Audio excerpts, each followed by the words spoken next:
Senhor esteja convosco. Ele está no meio de nós. Proclamação do Evangelho de Jesus Cristo, segundo Mateus. Glória a vós, Senhor.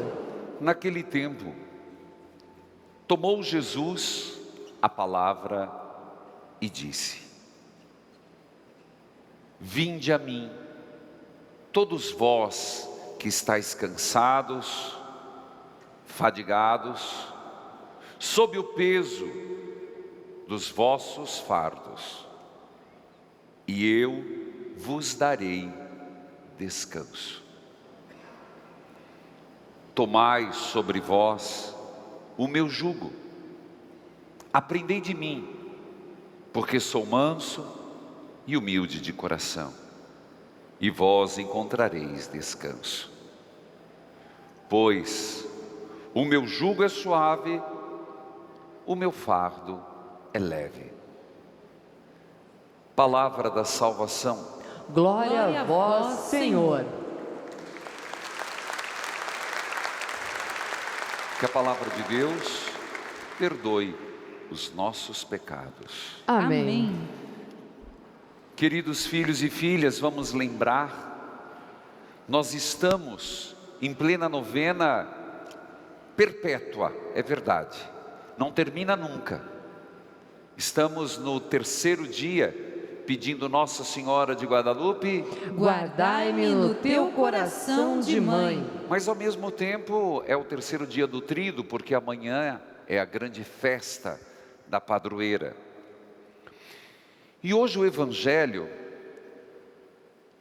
Jesus fala de uma forma tão terna, delicada, mas libertadora. Eu diria terna, delicada e libertadora.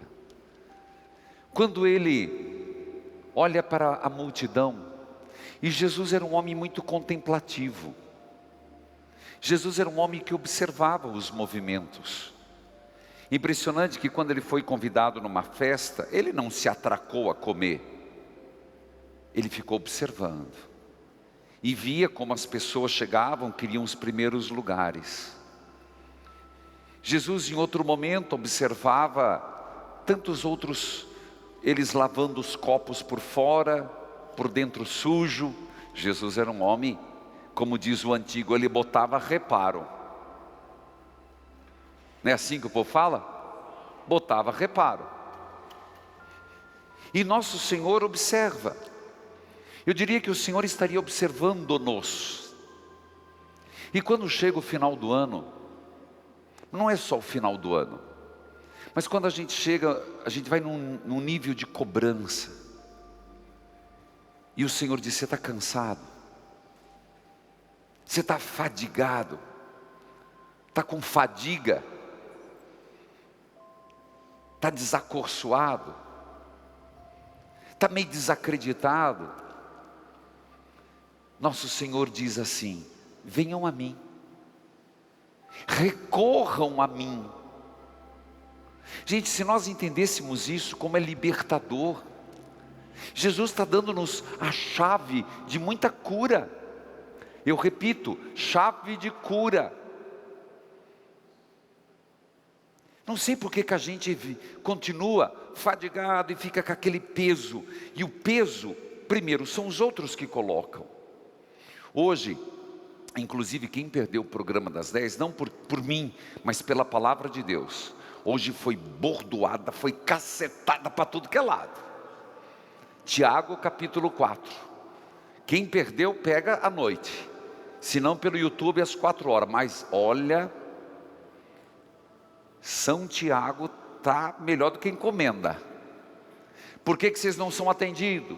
De onde vêm as brigas? E eu dizia: gente, dá uma relaxada.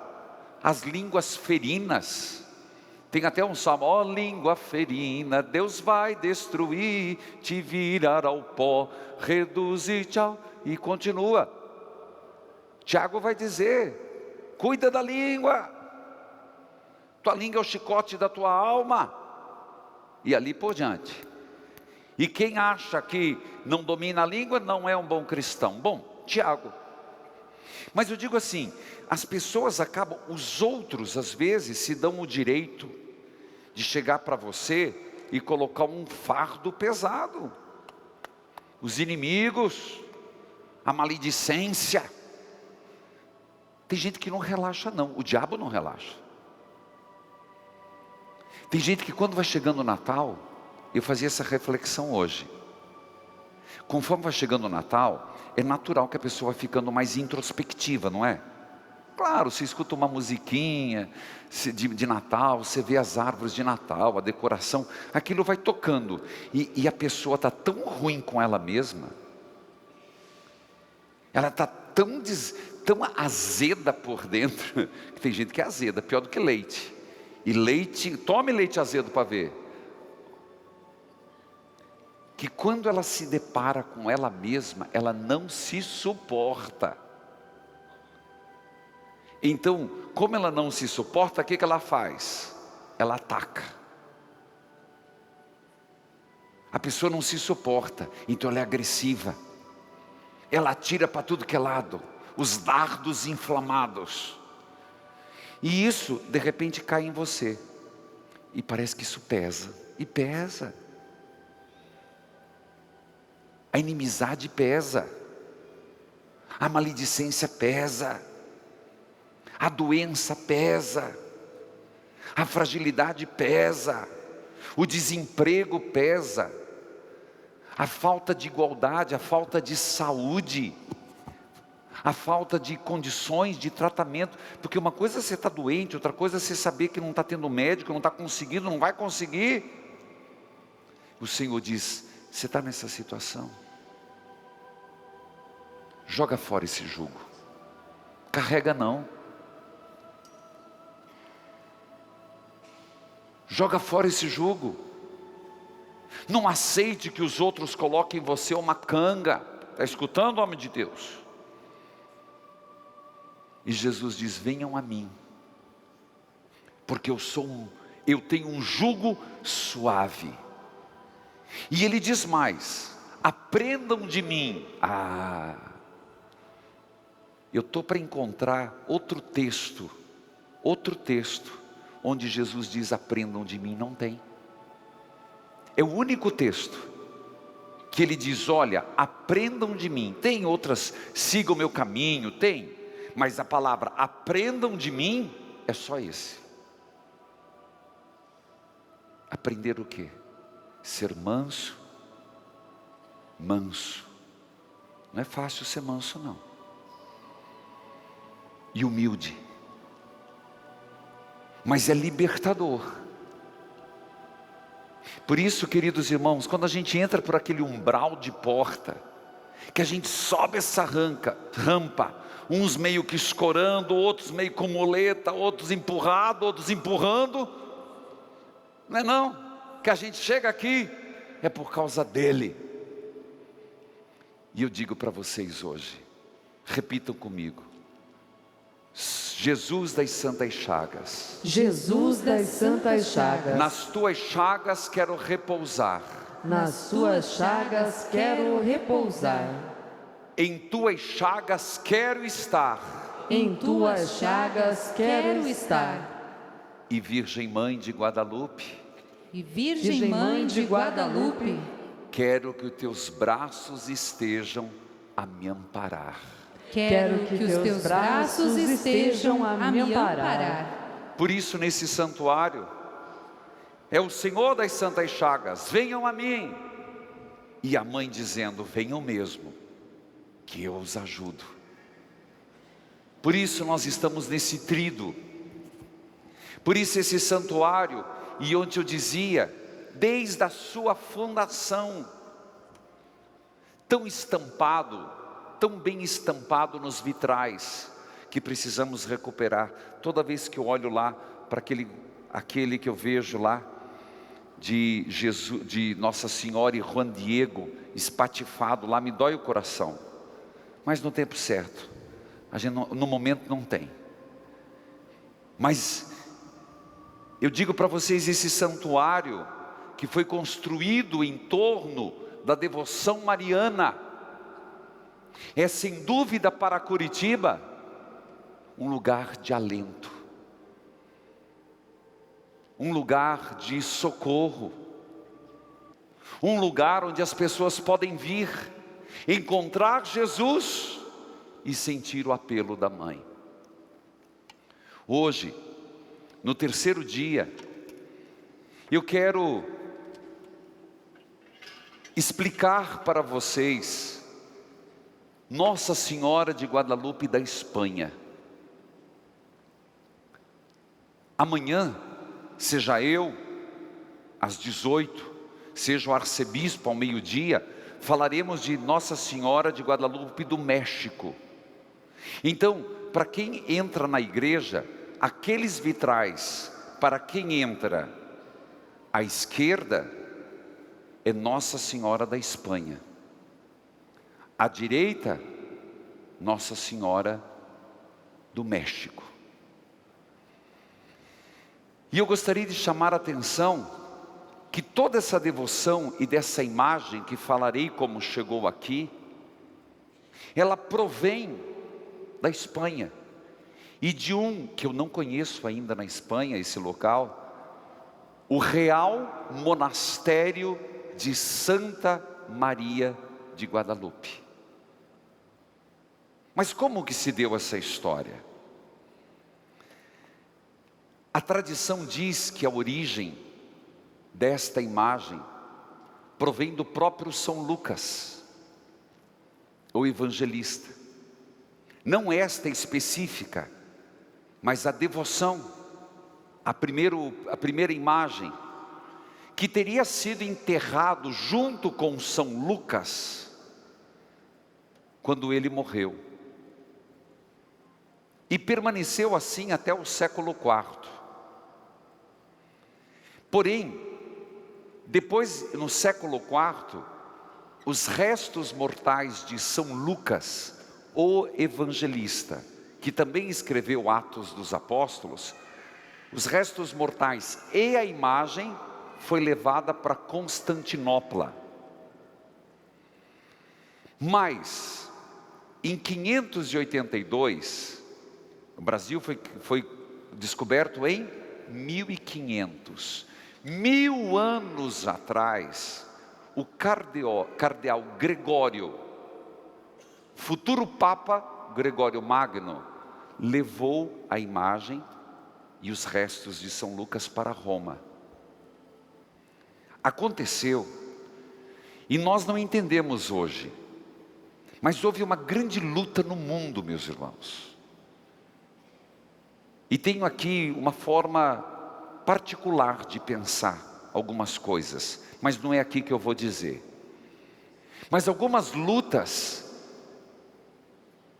e isso se deu em vários locais, como Santo Estevão, na Hungria. Se deu com os reis católicos. Mas houve São Matias. Mas foi preciso realmente se levantar para segurar o islamismo. Isso é um fato. E eu estou falando, não estou criticando, eu apenas estou dizendo que o cristianismo, o catolicismo, só existe hoje porque alguns reis, algumas rainhas, se levantaram e disseram: chega! E empurraram o islamismo para fora. Caso contrário, seríamos todos islâmicos. Isso na Europa e isso na Espanha. Foi quando, em virtude de São Leandro, o Papa deu ao São Leandro essa imagem e mandou para a Espanha. Quando a Espanha segurou a invasão árabe em 711, 714. Volto a dizer, hoje nós estamos muito acostumados num discurso diferenciado. Ecumenismo sim, Um diálogo interreligioso, sim. Mas respeite o cristianismo. Respeite o catolicismo. Nesse contexto, aconteceu uma nova invasão. E esta imagem foi escondida perto de um rio.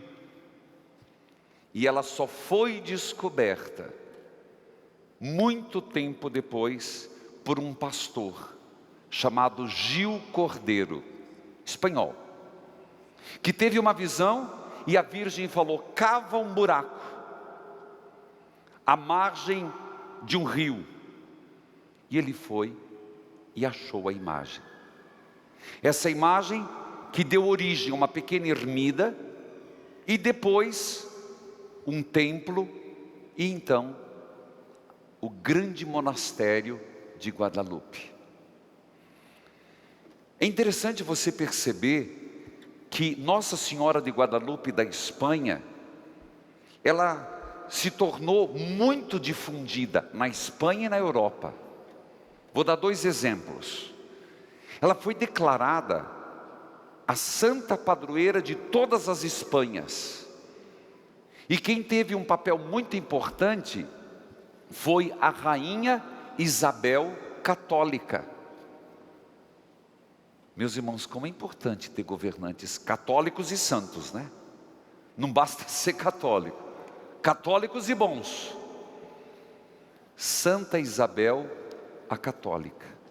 O próprio Cristóvão Colombo, já ouviram falar, ia até a Virgem de Guadalupe para pedir a bênção nas grandes navegações da Índia.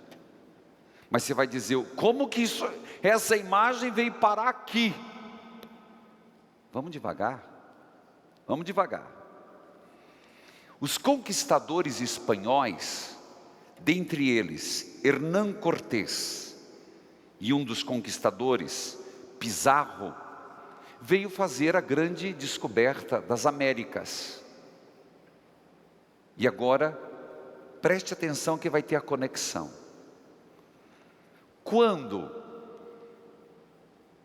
chegou no México, os conquistadores, em outra época, esse aqui foi lá no início, e de repente, aparece uma Nossa Senhora, a um índio, e fala na sua língua asteca, algo parecido como Guadalupe. Eles não conseguem entender que se trata de uma outra imagem, uma outra visão. É a Guadalupe da Espanha. Diríamos, é a mãe de Nazaré, eu disse que elas não brigam. Mas a Guadalupe da Espanha foi uma aparição. A Guadalupe do México foi outra. Essa Guadalupe antes, no século XIII, e esta Guadalupe quando na colonização do México. Mas e aqui em Guadalupe de Curitiba? Vamos um pouquinho mais. Saiba que ela foi doada, essa imagem aqui, agora estou falando desta imagem. Vocês lembram que vocês passavam e viam lá naquele canto?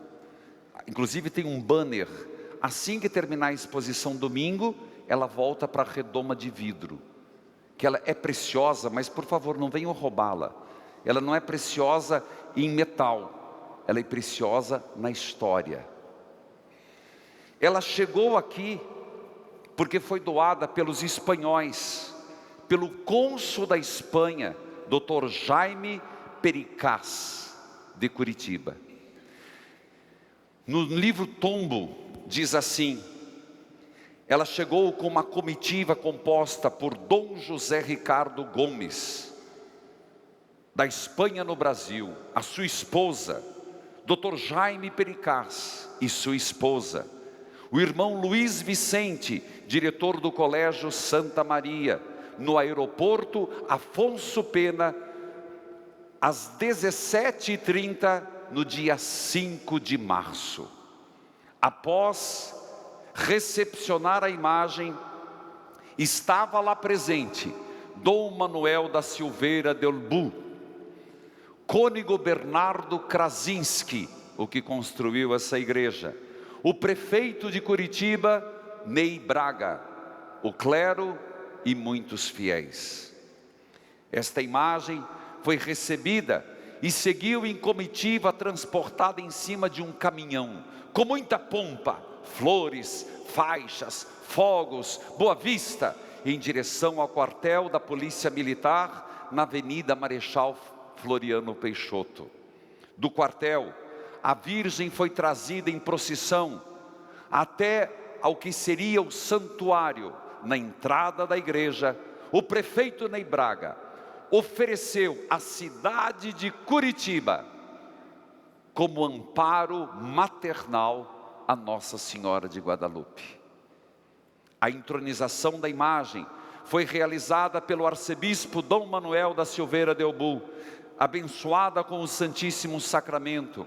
Logo após, todos os fiéis presentes aproximaram-se do altar, depositando suas oferendas, primeiras súplicas e beijando a imagem no ósculo de amor.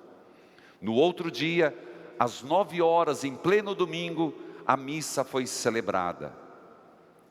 Queridos filhos, a partir de então, essa imagem permanece neste santuário como a Virgem de Guadalupe, onde a cidade de Curitiba oferece a ela um coração terno de filhos em profunda veneração. Mas mal imaginávamos que em janeiro de 2006, certamente contemplando aquele outro lado, e sabendo das nossas raízes americanas, Dom Moacir José Witt, quando me deu posse no dia 8 de janeiro de 2006, pede que neste santuário, e não há conflito, porque o santuário já fora pensado de Guadalupe e do México, aqui se fizesse uma novena perpétua em honra à Virgem de Guadalupe. Lembre-se, seja do México, seja da Espanha, a Mãe de Nazaré. E foi exatamente no ano de 2012 que Dom Moacir José Witt levou esta igreja no título de Santuário da Mãe de Guadalupe. Filhos queridos, essa imagem de tantos anos, mais de 60 anos, com a ajuda de vocês, naquela doação que vocês fazem, que às vezes a gente pede extraordinária, como estamos pedindo agora do menino Jesus, porque os dutos da frente de novo entupiram. Ela foi feita todo um trabalho de restauro, desde da coroa, da glorieta,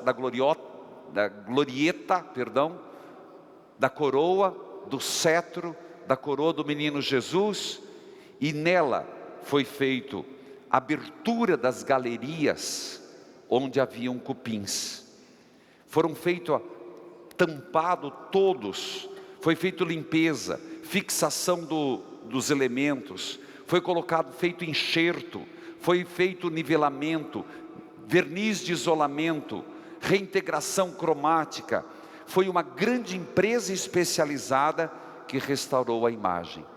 A imagem em si, ela é uma lembrança de que neste pequena igreja, que ficava do lado da antiga rodoviária, uma pequena igreja que foi construída, sabe para quê? Para que aqueles que pernoitassem, vindo do interior, ou indo para outro estado, pudesse no dia, de manhã ou à tarde, antes de viajarem na pernoite, poderem se encontrar com Deus. Essa imagem, que ficará depois do dia 15 lá, com aquela redoma de vidro para preservá-la, sempre e será a lembrança de que nós aqui teremos o amparo materno. Nossa Senhora de Guadalupe, rogai por nós. Amém.